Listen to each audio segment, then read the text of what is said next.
Масленичная неделя закончилась, зиму проводили, для православных наступает Великий пост. Теперь привезите в магазин на молоко, яйца и мясо внимания можно не обращать. Для тех, кто собирается поститься, теперь больше актуальна корзина с фруктами, овощами и различными крупами. Можно в нее положить и бутылочку красного вина. Пост это разрешает, но только в малых дозах и по определенным дням.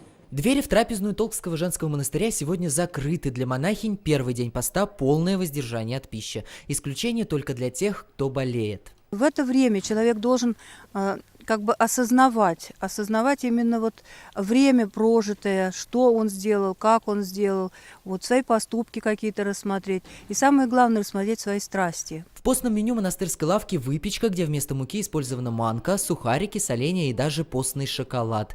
Разница с обычными продуктами только в том, что эти сытнее, признаются монахини.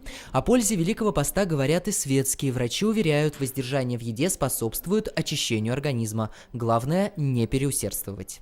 Обязательно в течение дня не меньше 400-500 граммов овощей и фруктов употреблять. Это могут быть салаты, это могут быть тушеные овощи. Другой вопрос, как компенсировать недостаток белка. Есть прекрасные заменители мяса растительного происхождения, то есть это в первую очередь бобовые. Таким образом, идеальное меню для постного стола – это супы из фасоли и чечевицы, тушеные овощи, гречневая каша с грибами, ну а на десерт орехи и 3-4 финика. Они тоже компенсируют недостаток белка.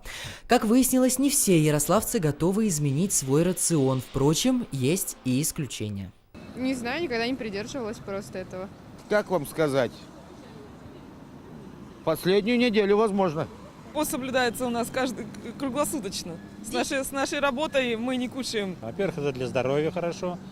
Во-вторых, какие-то традиции определенные, их надо соблюдать. Пост продлится до Великой Субботы. В этом году она выпадает на 19 апреля. Ну а 20-го православные встретят один из самых главных праздников – Пасху.